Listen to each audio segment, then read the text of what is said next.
தாவேகா தலைவர் விஜய் அவர்கள் மகளிர் தினத்தை முன்னிட்டு, நான் முதல்வரானால் இந்தந்த திட்டங்களை வந்து கொண்டு வருவேன்னு சொல்லிட்டு, ஒரு தேர்தல் அறிக்கை வந்து அறிவிச்சிருக்காரு. அந்த தேர்தல் அறிக்கையில அவர் என்னென்ன திட்டங்கள வந்து மகளிருக்காக வந்து ஸ்பெஷலா வந்து கொண்டு வந்திருக்காரு அப்படிங்கிறத நம்ம இன்னைக்கு பார்க்க போறோம்.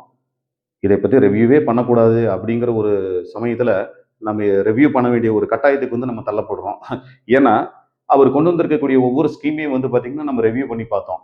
பார்க்கும்போது ஏடிஎம்கே ஆட்சி காலகட்டங்கள்ல முன்னாள் முதலமைச்சர் அவர்கள், அதாவது என்னன்னா, அம்மா அவர்கள் ஆட்சி காலகட்டங்கள்ல கொண்டு வந்திருக்க ஸ்கீம்ல ஒரு 80% வந்து அதோட சாயல் இருக்கிற மாரி இருந்துச்சு. ரிமைனிங் 20% வந்து டிஎம்கே ஆட்சி காலகட்டங்கள்ல கொண்டு வந்த ஸ்கீம் அப்படியே வந்து காப்பிரைட் பண்ண மாரியே இருந்தது.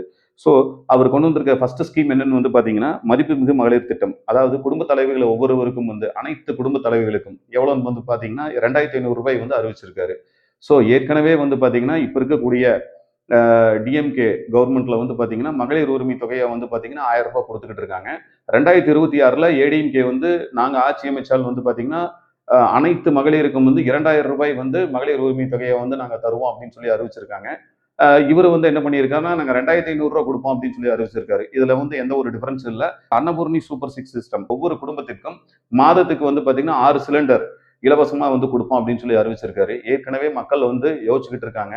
இலவசத்தை கொடுத்து சோம்பேறித்தனப்படுத்திக்கிட்டு இருக்காங்க. அதுக்கு ஒரு மாற்றா வந்து தேவை அப்படின்னு சொல்லிட்டு தான் வந்து புதிய கட்சிகள் வந்து வந்துகிட்டு இருக்காங்க. குழந்தைகளுக்கான ஆசீர்வாதம் திட்டம். அதாவதுன்னா தமிழகத்தில் பிறக்கக்கூடிய ஒவ்வொரு குழந்தைகளுக்கும் வந்து பார்த்தீங்கன்னா, பேபி கிட் நம்ம வந்து குடுப்போம் அப்படின்னு சொல்லி சொல்லியிருக்காங்க.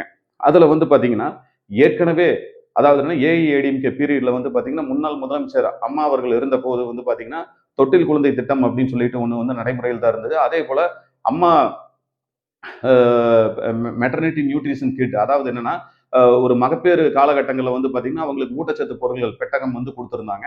அதே போல அவங்க மகப்பேறு அதாவது என்னன்னா அவங்களுக்கு குழந்தை பிறந்த பிறகு வந்து பார்த்தீங்கன்னா குழந்தைகள் பாதுகாப்பு பெட்டகம் அதாவது என்னன்னா சோப்பு ஷாம்பு அதுக்கப்புறம் வந்து பார்த்தீங்கன்னா குழந்தைகளுக்கான டைப்பர் அப்படின்னு சொல்லிட்டு எல்லாமே அடங்கிய அந்த ஒரு பாதுகாப்பு பெட்டகம் வந்து அந்த குழந்தைகளுக்கு வந்து கொடுத்துருந்தாங்க. அதே ஸ்கீம் தான் வந்து அவர் இங்க வந்து சொல்லியிருக்காரு.